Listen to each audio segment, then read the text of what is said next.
fans that like hate on Teen Titans Go, they're like, it's this isn't for you. This is for younger kids. Like it's not, you're not the audience. So anyway, but they have like the best gag where it's like Robin watching trailers for like all the movies, and there's like an Alfred movie, and it's like that actually happened. I'm not sure how much the writers probably knew of that, but like I'm sure they did. Yeah, I'm sure they do. because I think DC. Remember DC got mad at them because they were like, "Can you change that BVS joke?" And they're like, "No."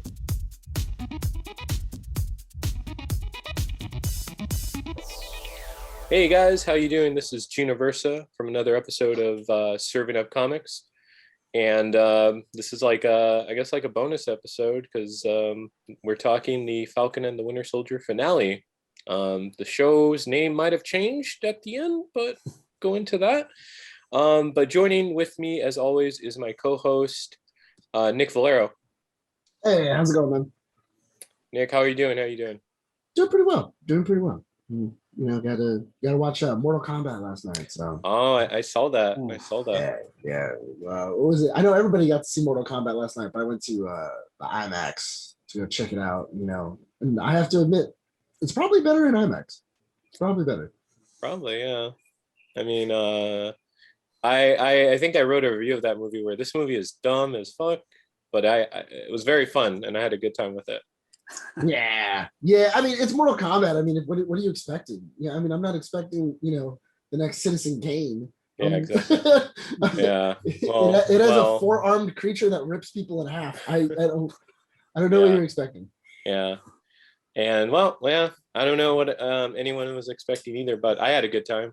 But but joining us today is our friend of the show, Jack Godwin from that 90s Spider-Man show, which we're a fan of. I've listened to a few episodes. Jack, how are you doing?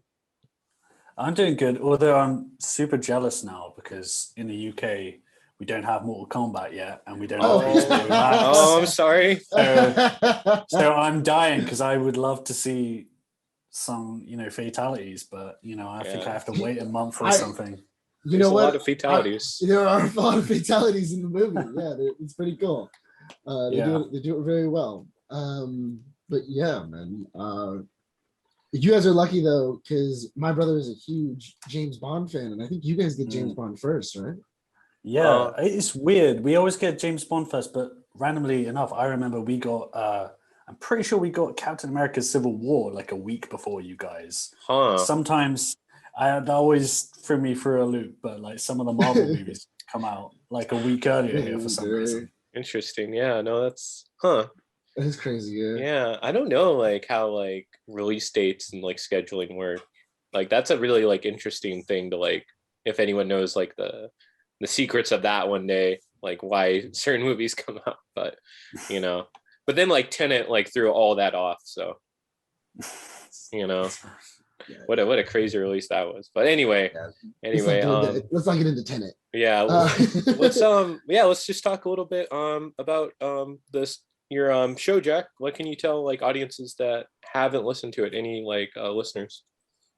So me and my co-host Henry, we going episode by episode through Spider-Man the animated series, which we both like watched that cartoon when we were kids basically, and so now we're kind of coming back to it like having grown up to be bigger nerds and we sort of go through it, and then because I'm more of a comic book guy and Henry isn't, so I kind of if the episode's about Chameleon or something like that, we'll go into the comic history too, and have these bonus episodes called Weird Little Bullshit where I find very stupid Spider-Man stories to tell him about.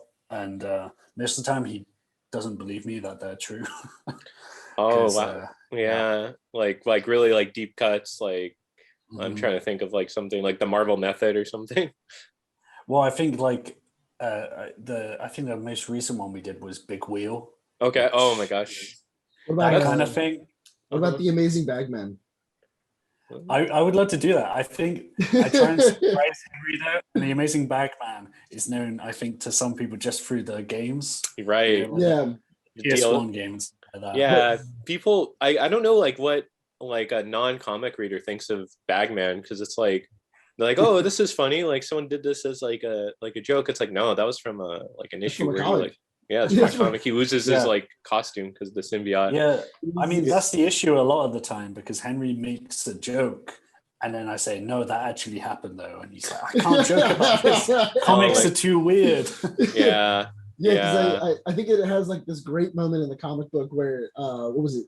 I think it's Johnny Storm gives him the suit, and then he goes, "But I don't have a mask. You guys don't have masks," and he just puts a bag over his head, and then pushes him out the window and goes, "You're fine."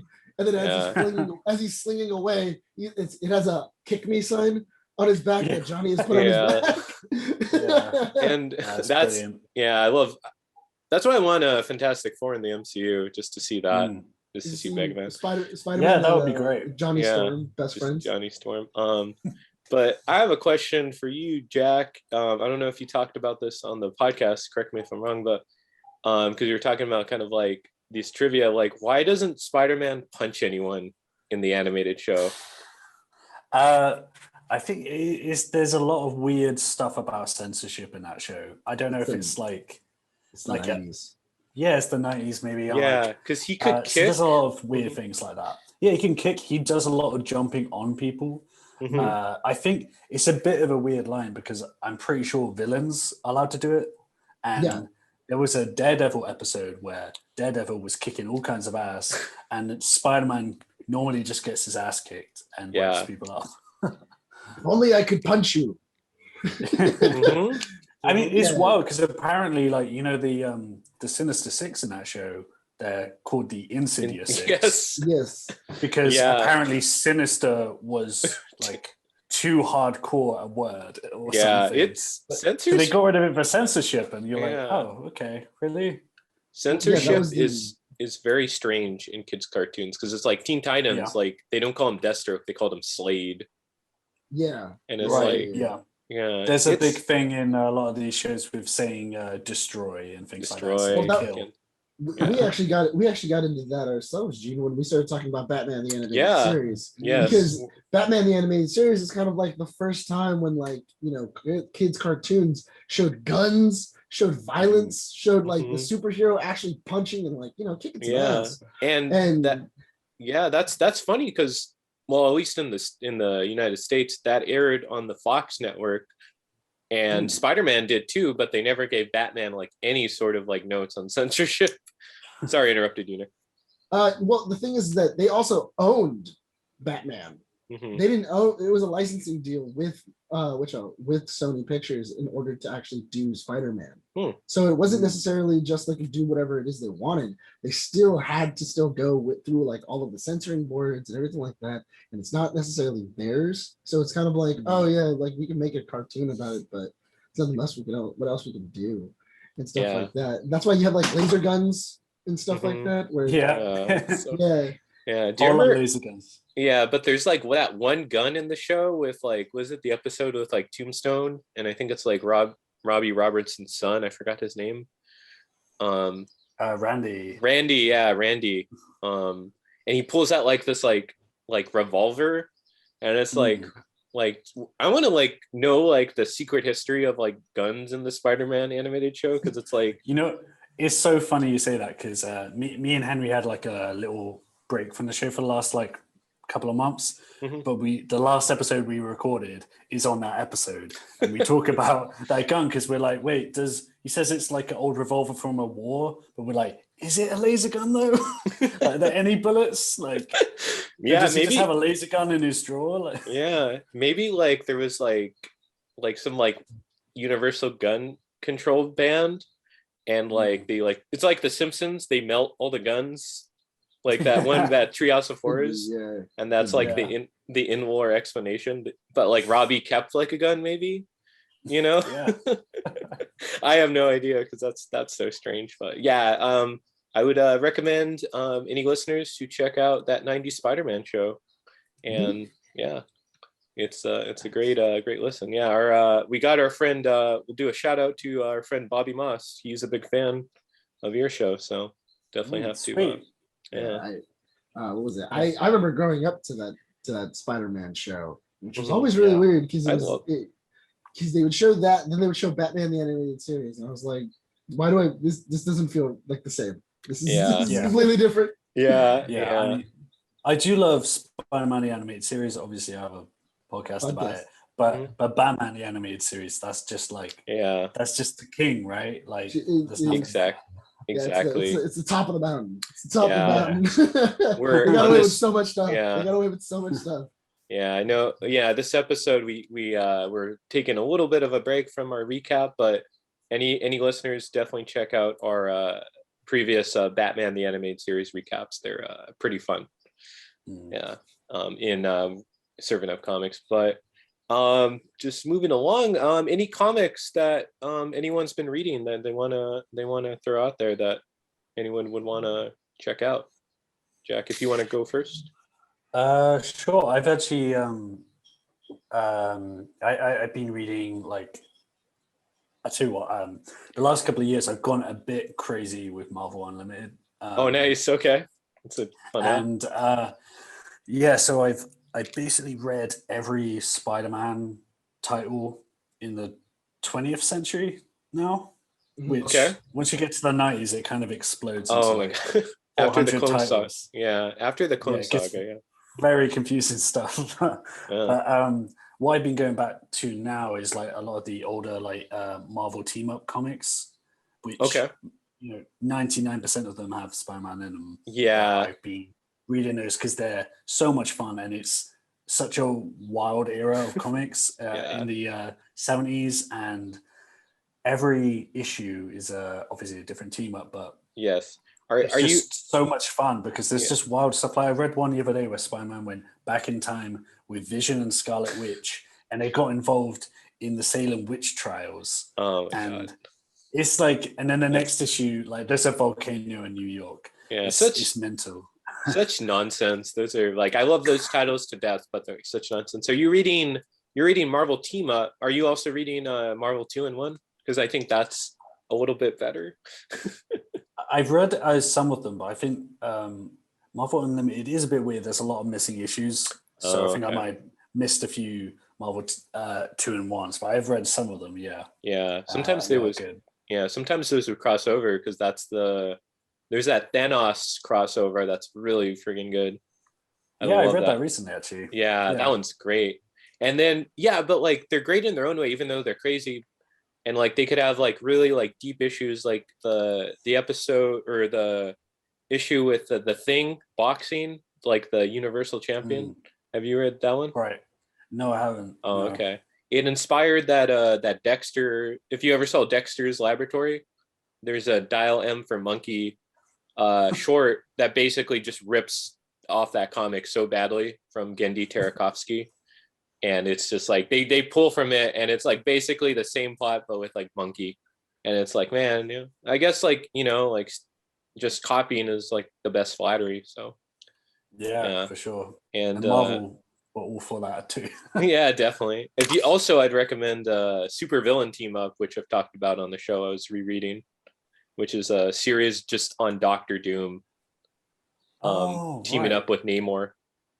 I need to check that out because there's another supervillain team up, more modern, that I read with called Modoc's 11. Yeah. You read that? I actually really enjoyed that. It was a lot of fun. Yeah. But yeah, Doctor Doom though, yeah, he's just like, it's him and Namor just like expanding their like kingdom, and they meet like Henry Kissinger and like the Fantastic Four and like Captain America, and it's just the weirdest thing ever. So I definitely recommend that. But yeah, Marvel Unlimited. Yeah, sorry. Yeah, I got two more recommendations from like that more modern. I've been catching up on two Spider-Man related things, which is Spider-Gwen. Nice. I'm on the second volume, I think now, and that amazing art, amazing story. Huge fan of that. If anyone wants to check it out, and also Donny Cates' run on Venom, which nice. I've never been a huge Venom fan, but okay, you're just like Sam Raimi hates Venom.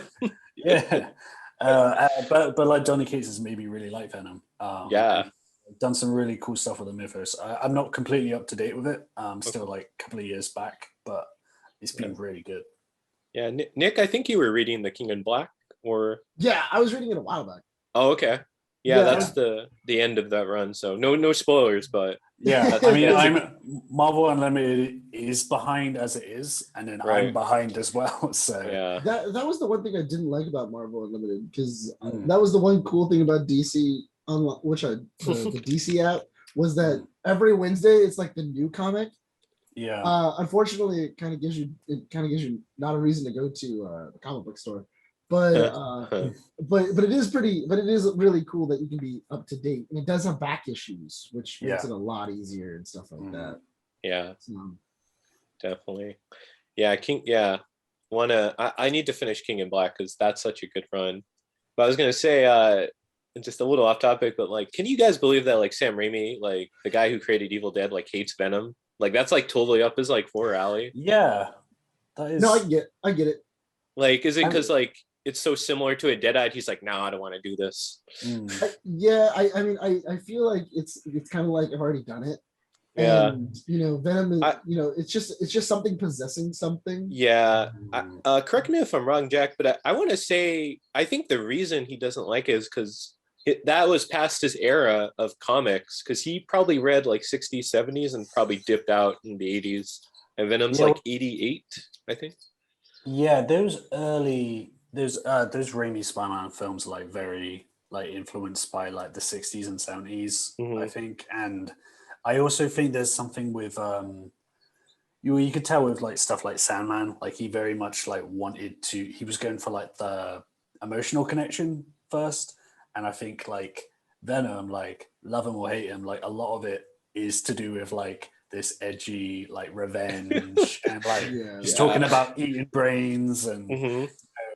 You know? defending innocent. And it's a bit more like, well, it's a bit more 90s. And like I Yeah. said, I don't think that really was like Raimi's thing. Yeah, it's a shame because I'm sure you've talked about Raimi on like on your podcast, but like we love him, but like it's like, oh, come on, like give Venom some love. He's not that bad. Look at that giant tongue.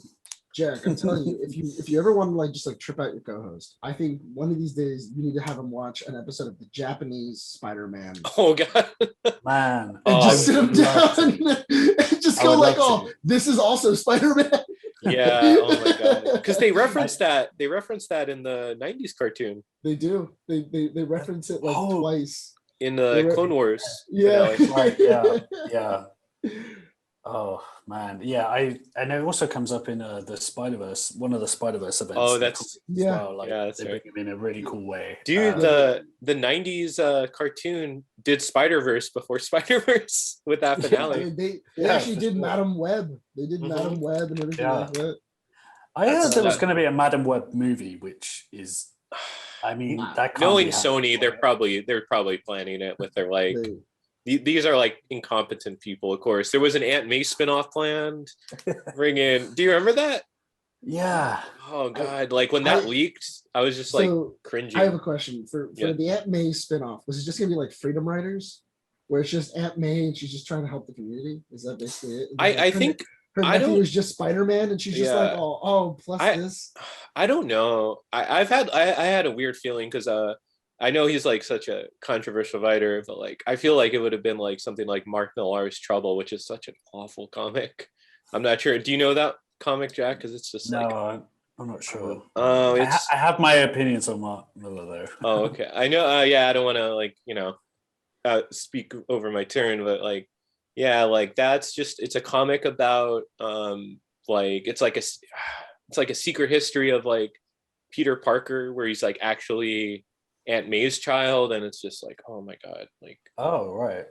yeah, I completely missed that, but yeah. I remember hearing something about it being Aunt May as like a younger Aunt May, and she's Yeah. a secret agent or something. Oh no, But those are the Parkers that are. Oh wait, Yeah. oh yeah. I mean for the movie. oh for the movie, my bad. yeah. Yeah. I don't know where I got that from, so maybe It's like something else. that. They'll make it like Alfred, or was it Pennyworth, or whatever that show's called on whatever network. Have you seen that show? I've not seen that show. Like It's odd. It's odd. it's odd. Is it It's like odd. bad odd or like good odd?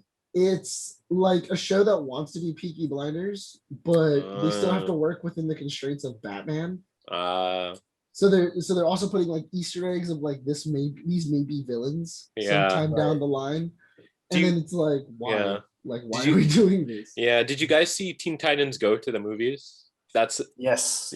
I love actually that kind of joke. like that. Oh, dude, no, it's an amazing movie, and I love really Teen good. Titans Go. Like fans that like hate on Teen Titans Go, they're like, it's this isn't for you. This is for younger kids. Like it's not, you're not the audience. So anyway, but they have like the best gag where it's like Robin watching trailers for like all the movies, and there's like an Alfred movie. And it's like that actually happened. I'm not sure how much the writers probably knew of that, but like I'm sure they did. Yeah, I'm sure they do. because I think DC. Remember DC got mad at them because they're like, "Can you change that BVS joke?" And they're like, "No." What's that BVS joke in Teen Titans Go? I think it's like, I'm angry at you too. What's your mother's name? Martha. What's yours? Martha. What's your dad's name? Yeah, what's your dad's name? Thomas, we have to fight. Oh my god, that's like one of the best scenes. Everyone like check out Teen Titans Go to the movies. Like that is one of my favorite movies. Also, that was a lot of fun. Also, if you do go watch Teen Titans Go versus Teen Titans. Oh, I still need to see that. That's a really still good need to see that too. Yeah, that was a really good one because it's when you have Teen Titans Go and you have the old Teen Titans, it's pretty funny because Teen Titans Go's Robin is a kind of a joke. Yeah, he's not Robin at all. So it's really odd when you see the actual Robin, like a Robin that's kind of like a badass. and then like the other team is just going like, why is he so much cooler than you? Like that guy is so awesome. Yeah. So well, yeah. But I'd recommend that. Just for any any comics I was reading. I started I think it's the next Batman Second Son from John Ridley, and I'd really recommend that. That one's pretty good. It's continuation of the next Batman from the DC future state, and John Ridley has been doing great work at DC, and he's a great screenwriter, and also like he's the guy that wrote Justice League Starcross. So him just doing comics is like, that's really cool and full circle after he did all these awesome movies. So I'd recommend that. And I also got the new issue of Fangoria, so that's cool. Recommend that. Sweet. Yeah, it's our friend Richard Newby wrote an article, so definitely check that out. Oh, amazing. Yeah. So definitely, Nick, before we move topics, anything you'd like to recommend? Yeah, what was it? I started reading. Well, I mean, not started, but I mean, I finally got sent my Berserk comics, which is it was a Kickstarter comic book that was based around Keanu Reeves. Oh, that I know that. Yeah, that one sounds awesome. Yeah, where Keanu Reeves is basically an immortal John Wick. So it's his life story because Keanu's probably immortal. Kind of, yeah. So most likely. So the basis of the story is that he's an immortal being that's been alive for centuries, and he then starts becoming a mercenary for the United States government because they say they can help him figure out what he is and why he is immortal. And he just basically starts going on missions for the United States government, and it's bananas. It is just bonkers. Maybe this is like a friggin' like one of those like tip the hat things. Like Keanu wants to like tell us about his life story, and he's like just writing it in a comic. He's like, yeah. So I used to be. I remember when I fought, Genghis Khan. Really quick, I was gonna ask, sorry everyone, because it's like this is like my dream casting in the MCU for the Silver Surfer, Keanu Reeves. Wouldn't that be perfect? Because I keep telling people that. Yeah, I think I would also love him as Moon Knight. Moon Knight, Oscar Isaac. Oscar Isaac. Oh, he's been cast? Yeah. Oscar Isaac. That's better though. Silver Surfer is the one. Yeah, because it's like he's such a philosophical guy, like the Surfer, and then he was also in Point Break, so that's a nice tip of the hat. Well, the other one that I really want is I want Keanu Reeves to be in Mortal Kombat. Oh, okay, like sequel. I want him to be Kenshi. Could be. Oh. Well, the reason I want him to be Kenshi is because when the creators first talked about like why they created Kenshi, they said, oh yeah, his design is based off of Keanu Reeves in The what was it? Matrix. In the Matrix when he goes blind, when he has like the wrap around his eyes. Oh. And they were like, that was where we got our artwork from. So because we thought that was just a cool look. So we, so that's why he kind of looks like Keanu Reeves. And so if you're going to get anybody to play a character in Mortal Kombat, why not get the guy that it was based on? I feel like he would be down as well. Yeah, because it's like yeah. Keanu's just in everything now. He's in like Cyberpunk, he's in a comic, like yeah, he's at that time in his like twilight of 1,000 years. He's like, I'll do anything. Give me a contract and I'll fucking do anything. Yeah, he's so cool. But I want to check out Berserk. You have to like lend me that. Okay, yeah, because they sent me the digital copy first. Okay. And then I'm in the mail. So once all the issues are out, they're gonna send me my hard copy because I bought it off of Kickstarter.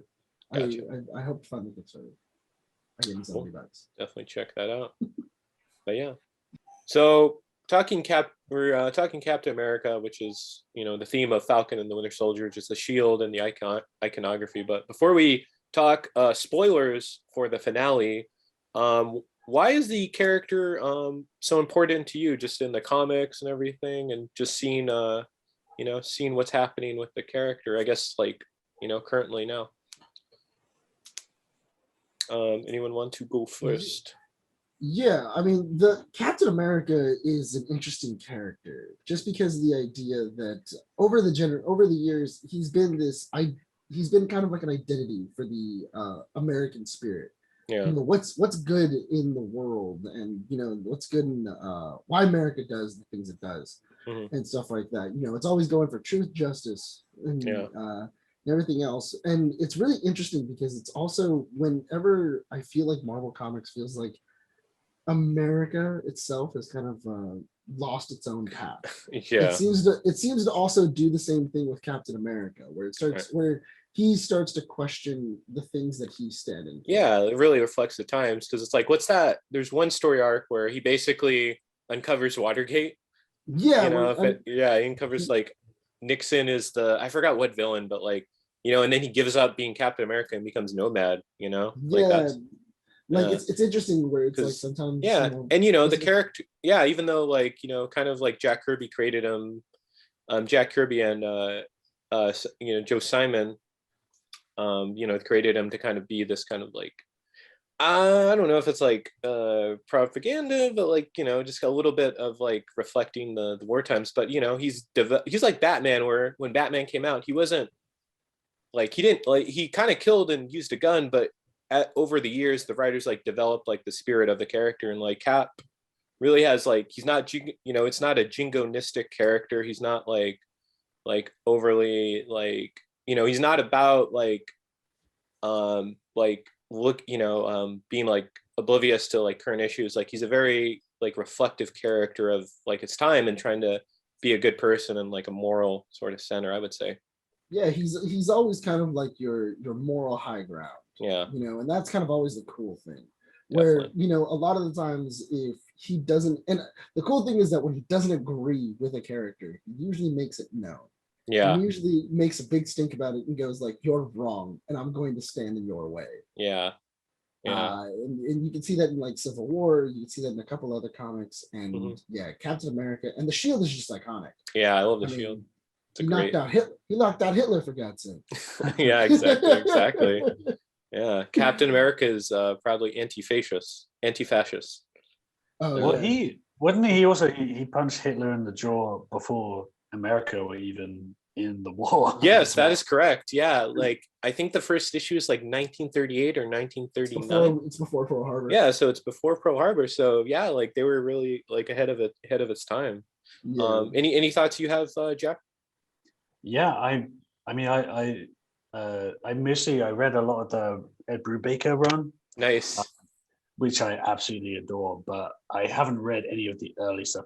But from what I can tell, is like you said, he's kind of reactive to the times, and I think there's obviously like there's something that people could assume Captain America would be from someone dressed like that, and he almost like a lot of the writers go out of their way for him not to be that, be ruminating on what it means to be representative and the difference between like, what America should be and what America is, that kind of thing. And it's always been like really interesting, and I'm really looking forward to like actually going back and reading some of those earlier comics at some point. Yeah, definitely. Yeah, no, definitely check out like Mark Waid has a good run. Mark Grunwald, which takes a lot.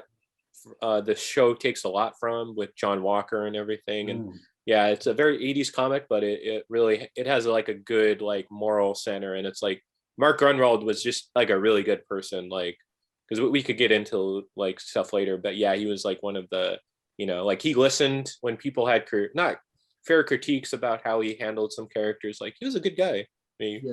Rest in peace. I think one of the most touching moments with Captain America, just because Marvel Comics always has a real knack of getting what's going on in the world and then throwing it into the comic books, whether it be the election of Barack Obama, Watergate, whatever it is.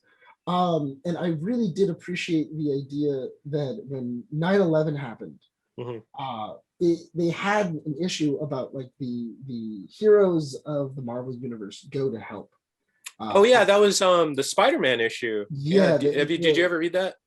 It does have it's a really interesting issue. I mean, it's really sad, but I think Captain America has one of the best like lines in it where what was it, the first responders are saying thanks Cap for being such a hero, and then he like kind of puts them on a pedestal and says, I'm not the hero here, you are. You got here before I did.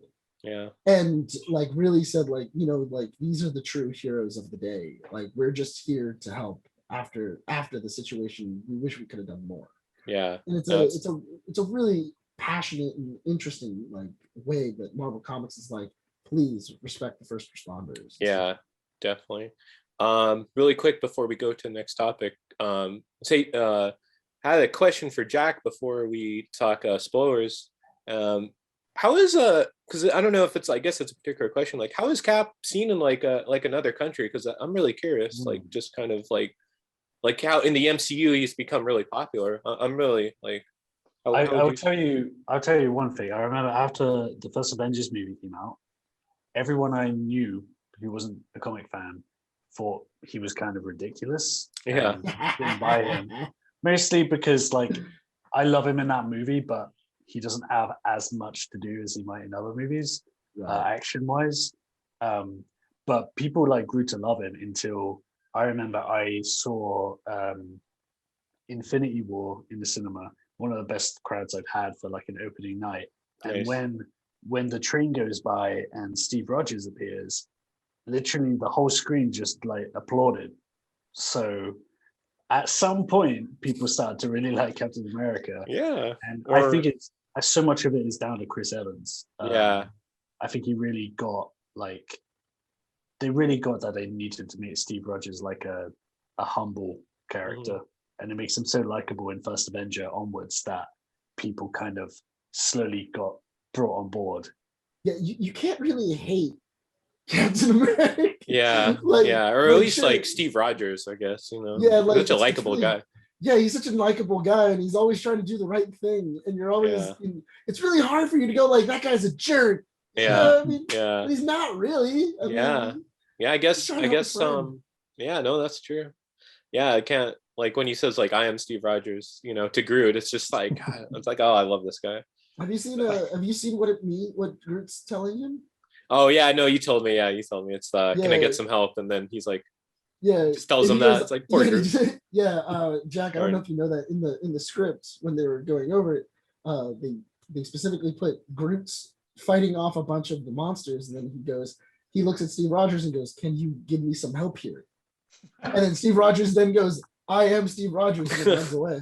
Oh man, what is it? That's such a wonderful moment. I love that. I love that scene. I guess this will lead us to our next topic of discussion: spoilers for Falcon and the Winter Soldier. So, all right, going right into it. And if anyone hasn't seen the last episode, I guess please do, because we're going to talk spoilers. But yeah, just going right into it. What did everyone think of the finale for Falcon and the Winter Soldier? it was pretty good. It was pretty good.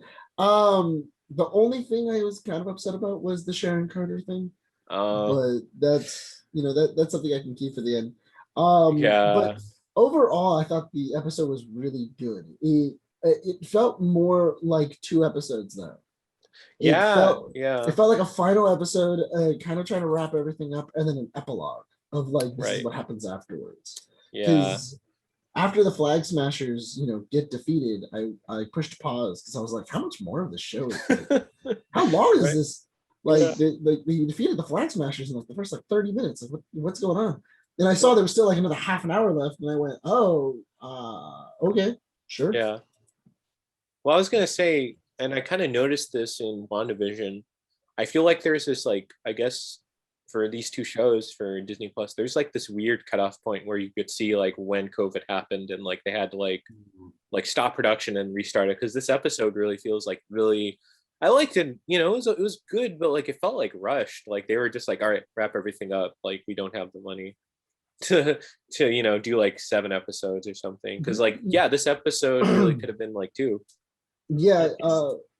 Is the idea with these shows, these new MCU shows, that they're just like a mini series? They're not right gonna have a second season? Because this episode to me felt like it made more sense to me if there was going to be a season 2, because it kind of wrapped things up but not totally, and it left a lot of things up in the air. And maybe if you were like, wow, it's coming back next year for another season, it would be a bit different.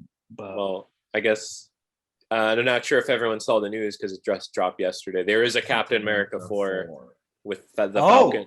Yeah. Oh, okay. Man. Yeah. Well, here's my live reaction. Oh, okay. Awesome. Yeah, they this is what I get for staying off Twitter for a few weeks. Yeah. I mean, it's probably for the best to stay off Twitter, but but I think it's called Captain America 4 Man Out of Time, isn't it? No, they just announced there's a Captain America 4 and it has the same writers as the show. Okay. Nothing else. Obviously Anthony Mackie would be in it, but yeah, they just dropped that. And I don't know, Diego had the best tweet where it was like, oh, finally a third Captain America movie. Where it's just like, oh man, because Civil War.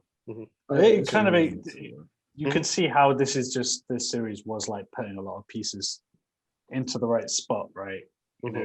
You're setting up US agent. You're setting up Sam having the full costume, and Zemo is kind of like around. They kind of just moved him from one prison to another, but but he's like Thunderbolt. Damn it! It's the raft. Damn it! It's higher security. Yeah, Thunderbolt prison or whatever. I don't know. Nobody can break out of the raft. Yeah, you're Captain America, Falcon, and Zemo. Pretty much. But basically just Team Cap. Team Cap. So the raft isn't exactly like impervious, as we see. Well, look at it in the comics. Everyone escapes from the raft. It's like Arkham Asylum. I don't know. I don't know, because I feel like Arkham Asylum has like a revolving door. To to allow its villains to escape. Like honestly, I don't know how they staff Arkham Asylum. Like I honestly don't know, because I wouldn't want to work there. Yeah. What was it like Harley? Was it like people like Harley Quinn just work there to just have at their resume? It's like that one really shitty job. You're like, all right, like I did like 6 months there. Like I can work anywhere. I gotta do a month. But just last a month. Yeah, I think it's that policy for Arkham. Just most likely you're gonna die by the Joker. Yeah, but if you survive, you're like, oh, you survived Arkham. Like you can go to like all these like other hospitals. They're like, oh, that's cool. I'll hire you right away. You survived Arkham. Now here's Belgrave. It's like a lot nicer. I'm trying to remember. I think there's like a DC like version of the raft. I think it's called like the Slab or something. Yeah. I forgot what it's called. It's something stupid, but like what did everyone think of the costume? Because I thought it looked really awesome. That like it's just straight up the costume in the comics, like that's really cool. I thought it was great. I was surprised by how much I liked it because I guess I expected it, but I didn't expect it right at the start of the episode. And Mhm. Yes. his introduction in that new costume was really satisfying, and I loved it. I will say that like I don't think like the red sunglasses like goggle thing like translates as well in live action as it does in the comics, Yeah. but in general the suit looks great, and I'm glad they like went all the way with it. Yeah. Like, and then just like the fact like his like wings are just like vibranium, and like they have like I guess like 2 or 3 red wings in there, you know? That's so cool. Yeah, I really enjoyed the costume. I really liked the way the colors blended while in flight. Like to have those red, white, and blue, and like as he's flying, like the colors really pop, especially in the night sky. It was really, really cool. Yeah. I had some questions about the suit though. Oh, okay. Like, is it a because what it kind of felt like is that it's not he doesn't have the super serum, but the suit is technically modifying him. Yeah, like I guess it's like kind of like the Black Panther suit a little bit, because it's by the Wakandans, correct? Like they gave Yes. that to him. Okay. So, but I mean, but technically Black Panther still has the super serum. Well, he has a sort of like, It's a super serum. yeah, I forgot what the name of the thing that gives him his powers. Yeah, the seed. Yeah, but I mean, like it's just like a tech costume. I wouldn't say like he's, because that's the whole point. Like of like I guess some of the arcs where, like I think like Sam says like in a previous episode, like would you get the serum? I think he says like no, right? Well, yeah, it's one of Yeah, those things of I wouldn't take the serum right. and everything like that, which that's fine. But Yeah, he doesn't have to take the serum. yeah, because like I love the fact that like he's Captain America because he's like a good person, like Steve. Like, you know, he's Captain America because he embodies like the philosophy and like the humanity of like Steve Rogers. From like that's what makes him, you know, Yeah. the perfect candidate over The- Walker, you know, who has the Yeah. serum. Well, the only reason I'm questioning that is because a freaking helicopter bounced off of it. Oh yeah, well yeah, like, that was the wings, you know. Yeah, I get that, but also a helicopter's fucking heavy. Yeah. Yeah. Say what you will. I mean, Yeah. it doesn't just bounce off things. Yeah. Yeah. I don't know. It's not real. This is all made up. You know, at the end of the day. He lifted an armored car. Yeah, I think Like- there's a Grant Morrison quote where they say like you know, like people have like all these like questions about comic books, and like any kid could tell you it's like this happens because it's not real. There's a great quote. But yeah, like yeah, I don't know. I think like it does have some abilities, but like yeah, it's a little like a tech suit. So I think that's the thing. I'm looking forward to kind of seeing what the suit has like. Yeah, I guess do. we'll see in Captain America 4. What did you guys think of the Carly like her storyline finishing? Oh, 'Cause okay. Yeah. Honestly, I kind of felt like they just went and it's over. And Carly Yeah. I like Yeah. the shot of like Falcon, like because it reminded me of that scene from Justice League where Batman's carrying Ace when she dies. It kind of reminded me of Yes. that. But like Carly just felt like, all right, like we don't have enough time for you. Just you're poor. Did Yeah, you- and I love that actress too. I know she's great. yeah, she's in Solo. I can't recall her name. My apologies, but like she's a great actress. And Did you I was compare the death of Carly to Batman's dog? oh no, not the other Ace. From the do you remember from Justice League Unlimited? It's the Ace, the psychic. That's an iconic episode. That's why he names Ace, apparently. Yeah. Could be a retcon. No, I'm sure it's a retcon, but I know that his dog's name is Ace. So Yeah. I just kind of figured that you were talking about like the death of Batman's dog. No, I'm just no. like, I Ace don't- never dies in I know, Batman but Beyond. I'm just kind of like, what the fuck? Like, Yeah. I don't remember that episode, but also, why are you comparing the two? They're not the same. Anyway, but like, yeah, for Carly, I think and I guess like, I don't know, where like she was really at the forefront of the show until she wasn't, you know. It became more about like Walker and like Yeah, I think I don't really get why they brought Walker back in this episode. Yeah. Because it ended up taking some time away from Carly, Mhm. but then I don't think they really did much with Walker either. Yeah. I did really like Carly, I will say. But, She was part awesome. of my problem was that I like, you know, for the first half of the show, I was kind of like, she's right. Like she's got some points, and then she, you know, obviously she starts killing people. It's a bit different. She has some good points, and then she blew up a building. Yeah. You know, Yeah. like, yeah. And then you were like, oh, okay. It was similar to like the Killmonger situation. Oh yeah. Why I kind of, the one thing I appreciated about her in this is that, like in Black Panther and Killmonger, Sam and this kind of took on her views, like actually listened to what she had to say. So it wasn't like, you know, she has a different point of view and now she's dead, so let's move on. Like he actually like went, oh, why would she do this? You know, yeah.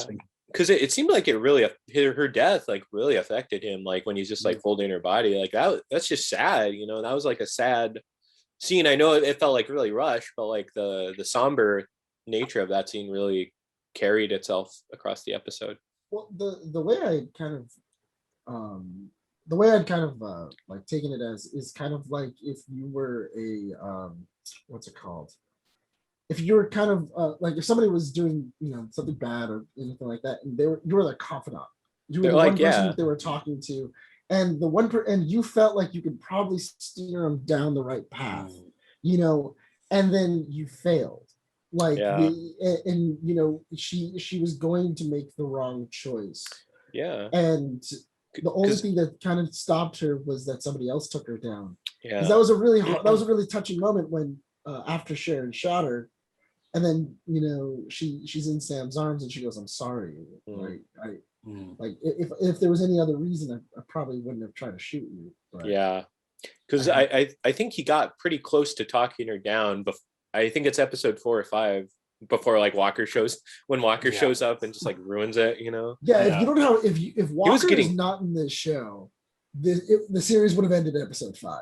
Yeah, like, we would have ended 2 or 3 episodes ago. But I was gonna say I want to give a big shout out to like Anthony Mackie. He's like just phenomenal in this show. Like Anthony Mackie is just like, this is like, you know, he's been in a lot of like movies and like, you know, but like I can't think of like a finer performance than in this like show. For, you know, if you dislike the show, if you don't, but like you have to give credit to Anthony Mackie for just like really like embodying this character, because I love Sam. I want to see more of Sam Wilson in the MCU, just based on how much like Anthony Mackie, like, so likable. You know. Also Bucky's gonna, you know, Bucky's first relationship gonna be with Sam's sister. Oh gee. Oh man, that's it's gonna be awkward. Yeah.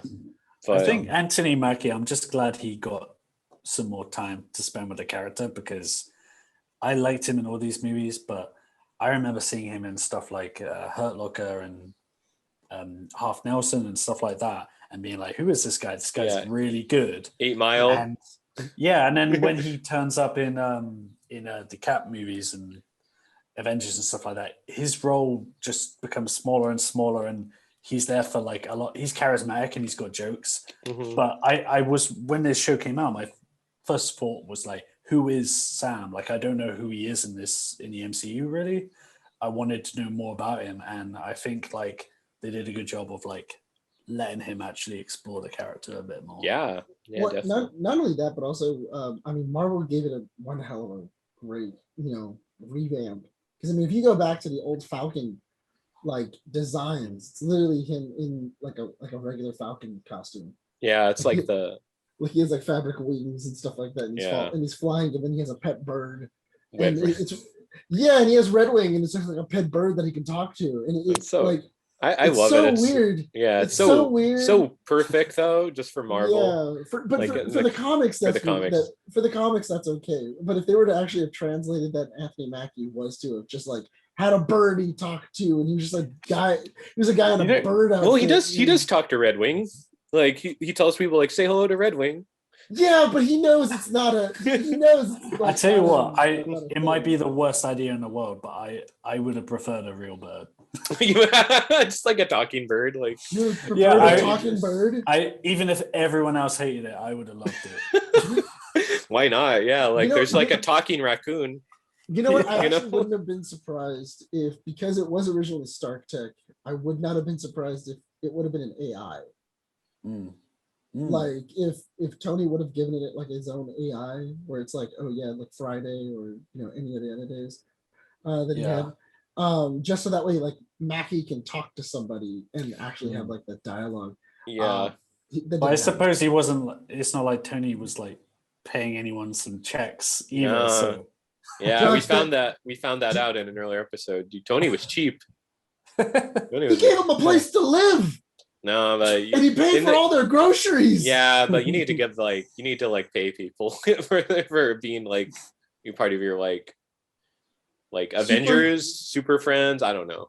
He was paying them though. I bet like Batman pays the Justice League. With what? I don't know. He pays for this. I don't know. He bought like the Daily Planet and that. Every member of the Justice League has a day job. Oh, that's true. What are you talking about? I don't know. But that sounds stressful if you think about it.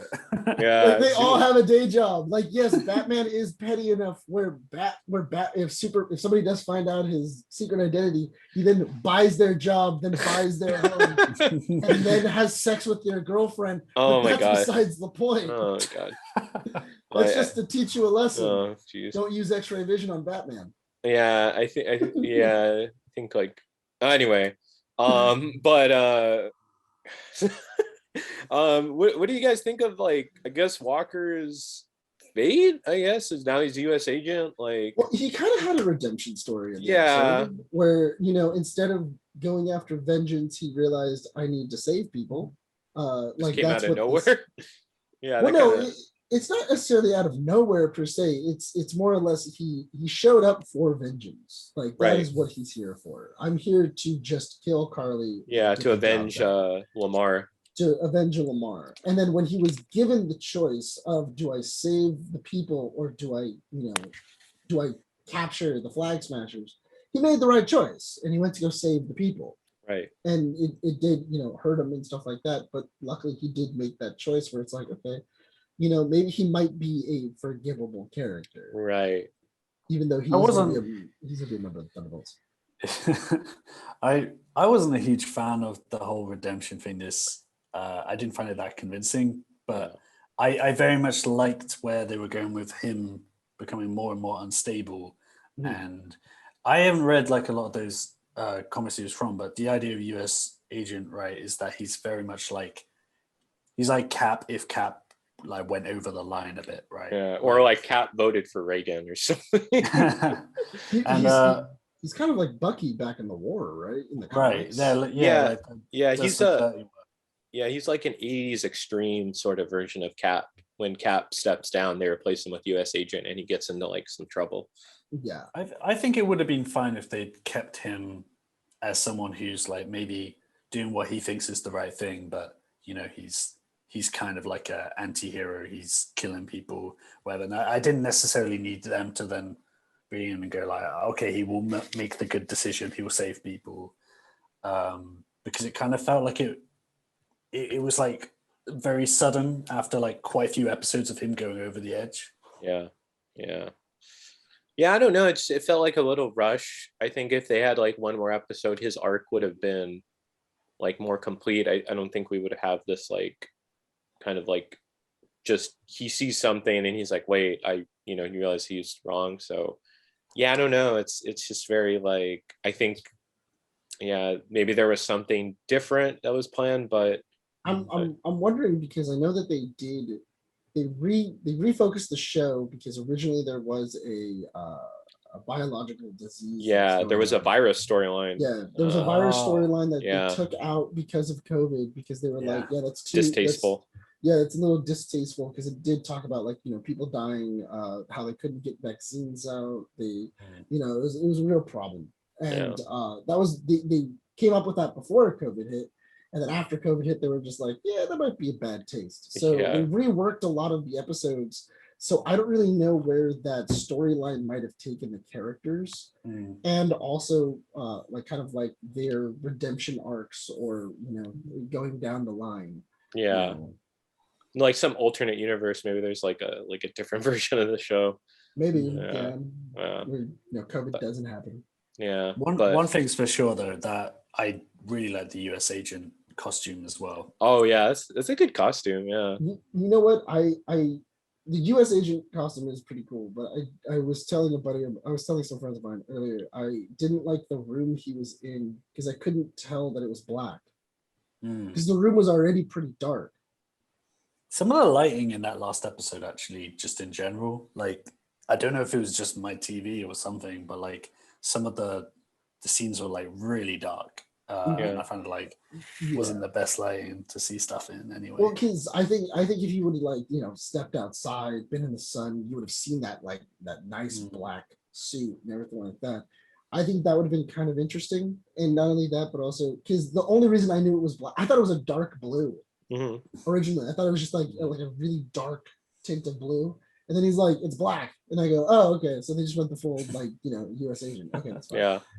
But I just thought the lighting was a little bit off on it. I mean, it didn't pull me out of it or anything like that. I was just kind of like, okay. I didn't know what color that was at first. Yeah. But yeah, let's see. I had some tweets. We tweeted out, what were your non-spoiler thoughts on Falcon and the Winter Soldier finale? Let us know. I guess people didn't like this episode. Really? Yeah, let's see. We got from at Emperor OTN, our good friend Macaringo, pain in all caps. Let's see. From our friend Skytweet, Skylar, Anthony Mackie deserves better. Okay. Let's some people didn't like this episode. At NSA propaganda, quote, what the fuck did I just watch? Okay. I don't know. Has anyone like talked to anyone about this? Because like I talked to a couple people and they liked it. Okay. I will say that like I didn't like, this is not my favorite episode of the show, and I do think like for me like the show got better and better, and I really loved episode 4 and 5, and this felt like a big step down to me, but it still felt like a good episode. It was still like a satisfying enough ending. Like I didn't feel like really like pumped about it afterwards or anything. But I don't also feel like, what the hell was that? I don't have that reaction either. Yeah. Well, I mean, it's just good to, hear other people's opinions and, thoughts. And but yeah, I don't know. It's a little surprised. It's not like it was a garbage fire where like I'm trying to think of like it's not like Thor: The Dark World. I mean, it's not like they had all these storylines, then all of a sudden just started playing Teletubbies in the middle of it. Yeah. Like, what the fuck? Like, why is this important? Yeah. I mean, the show is fun. Honestly, I liked it. I liked it a lot. I enjoyed it. I had a good time. I really enjoyed the idea that I really liked the Isaiah Bradley stuff. Yes, really we're gonna wrap up pretty soon, but let's talk about Isaiah Bradley, because I think that was a very important character, and just kind of like to Falcon and like people of color to have that like his story told, and like see the like country hasn't been as good to like some communities, and you see that in like a show, just that in that comic too, like that's a really important comic if anyone read the limited series Truth, because that's just such a important story to tell. Not only that, but also it was an interesting speech that Sam gives. This idea of like, you were scared, and you have the ability to change it, but what are you doing about it? You finally for the first time felt how these other people feel, and now their pain, and you're just kind of ignoring it, like even though that you would never want to be treated that way. And that's a really interesting kind of like point of view for what was it, for like the times of what's kind of going on in the world. And yeah, and especially with like Isaiah Bradley of like kind of remembering our history, you know, Yeah. like you just can't slide things under the rug. We have to kind of confront the good things and the bad. Yeah, to be upfront about it, because it's like, how could you learn, if you're not aware, and like just talk to other people and like, talk to someone that's not like yourself, like, yeah, it's just, and Carl Lumbly is great. Like he's been having like such a cool, like, because he's in Doctor Sleep, he's Martian Manhunter in the Justice League cartoon. Like that guy has like such a good career renaissance. He actually came back. Oh yeah, as Martian, as his dad in the John Supergirl Jones show. In the Supergirl show, so cool. He came back, which is so awesome, which is so great because you basically just hear Martian Manhunter talking to Martian Manhunter, and it's awesome. It's really good. I think he was probably like my editing highlight of this show. I loved all the scenes with him, and I think that's when when they started introducing that stuff, and I realized that they were actually bringing in the Isaiah Bradley stuff. That's when I was like, okay, this is getting interesting now. Like they're actually asking the harder questions, and that's why I think, like, even though I didn't think the last episode was the best, I also have some goodwill to it because I think they were asking some interesting questions at least, and I think that's the way you got to approach this, especially like bringing Sam into the Cap role. Yeah. They also kind of stuck that landing. Like they did hit it pretty well, because if any other hero tried to kind of do that, I think that message they were trying to give off of like, we're all equal, we're all, we're all human beings. Yeah. That would have, I don't think it would have resonated as much as it did with Sam in the Captain America costume, trying to basically say that everybody's a person. Yeah. And we should treat them like that. Yeah. Yeah. Yeah. I mean, Anthony Mackie, I think, I don't know, like I don't know if people like that speech, but I thought like Anthony Mackie really did a really like good performance. And I think it was like had a lot of gravitas to that scene. But yeah. I think some people are always going to be kind of are going to cringe whenever anyone does a big like moral speech like that, but I kind of think like making that kind of stuff work is kind of what Cap's about. Yeah. So, and Anthony Mackie for life. Which is actually really interesting, because if you look at it, he is kind of like a better Cap, because I mean Steve Rogers is a kind of like the wartime Cap. Yeah, he's from the 30s. Like I'm going into war, and there's a bad guy and there's a good guy. And then Anthony Mackie is definitely like the Cap of our time. Like there's a moral gray area in a lot of different things, and we have to see both sides of the situation. We can't just go, this person's bad, this person's good. There's evil and there's good on both fronts, and we need to figure out a moral high ground. Yeah. And everything like that. And it's really interesting. Yeah, definitely. But yeah, I enjoyed this finale for what I think. There's a lot to talk about. There's some, good critiques people could say, but I thought it worked enough. But just we're a little short on time. Anyone had any last thoughts before we wrap up this episode? Like I was saying before, Sharon Carter. Sharon. Her coming out as the shadow broker just kind of felt. I mean, the power broker. Power broker, yeah. Yeah, sorry, Mass Effect. But anyway, the power broker, I thought was just kind of like hokey. Like I was like, okay, I guess like she became the power broker. I thought she was originally just working for the power broker. I don't know how that's gonna work in the future. Yeah, like her, it's a shame that they kind of turned her character into a traitor, even though in the comics she's pretty damn loyal. Hey, to like, yeah, maybe she's a Skrull. There was a lot of Skrulls going around. Maybe she's a Skrull. Oh, it's going to be the answer to everything. I really hope she's not a Skrull, because I have a feeling like that's going to be a thing for a while. Maybe where, like, they defeat somebody and then they're like, "Oh, why did you do it, Sharon?" And then he turns into a Skrull, and then it's oh, she's in like a pod. Yeah. And like, maybe we'll see in Secret Invasion. Yeah. Jack, any last thoughts? I mean, like, I guess like we're going into Thunderbolts soon, right? Yeah, I guess so. Yeah, I suppose so. They'll make us keep watching these shows and just consuming them. Yeah, put Keep more us people in the rafts. Mhm. Give Zemo some cellmates. You know. why not? Yeah. But cool. Yeah. Well, I guess this is end of the episode. Jack, where can people find you at? Any social media that you want to promote?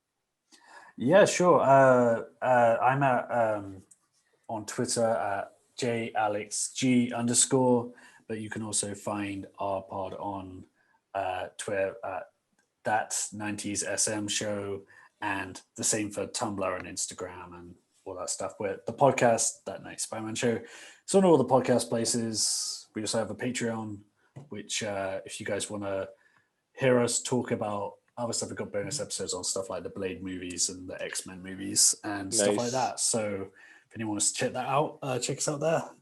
Definitely. Yeah, I'd recommend That 90s Spider-Man show to anyone. So definitely check that out. Nick, where can people find you at? Find me on Twitter and on Facebook, the Nick Valero. Also, you can find me on Keeping Up with the Nerds, another podcast that I'm on with a couple of other friends of ours, Renee and Brian. We talk about everything Falcon, Winter Soldier, everything related to all the same things. So yeah, if you want to come check us out there, just go Keeping Up with the Nerds. It's on YouTube, Facebook, all the places that you can find podcasts. Awesome. Yeah, definitely check that out. You guys have been doing a good job with that. So yeah, you can find me on Twitter and Instagram, G9892. You could find the Waffle Press on Twitter at the Waffle Press, and we're on Instagram at the Waffle Press Podcast.